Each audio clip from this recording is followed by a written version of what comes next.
And for today, personal tip po, ang aking personal payo for today, huwag mong sasabayan ang luho ng kaibigan mo kung hindi naman kayo parehas ng income, ng kinikita, or ng priority sa buhay. Okay, so yun yung aking ad for today at yun gusto kong bigyan ng personal opinion, no, or personal payo. No?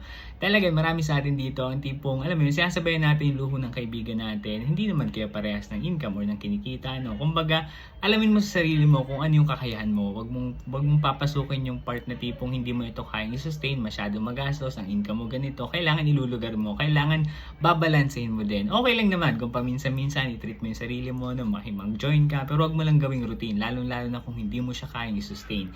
Dahil kapag hinayaan mo ito, sigurado ako malaking chance na mababaon ka sa utang, mahirapan ka sa finances mo, hanggang sa may stress ka, hanggang sa alam mo yun, lagi ka ng balisan or lagi ka na lang, alam mo yung utang bayad. So in short, hindi mo na talaga ma-manage yung finances mo. Kaya hanggat maaari, no, ang personal payo ko, wag mo sasabihin yung luho na tipong hindi mo kaya itong i-maintain. No? Siyempre, depende yan sa atin. No? Personal yung part na yan. No? Kaya dapat alamin mo yan sa sarili mo. Okay? So, yun lang yung aking personal payo. No? Wag mo sasabayan ang luho ng kaibigan mo or katrabaho mo kung hindi mo ito kaya. No? Alamin natin, no? Yung mga part na yan. Okay? So, yan yung aking personal payo ngayong araw. Kung nag-gets mo yung mensahe ko, huwag mo supportahan ako dito sa aking Facebook. Meron din pala akong TikTok at pwede ka na pala mag-subscribe sa aking YouTube account na Ed for Today. Yun lamang. Salamat!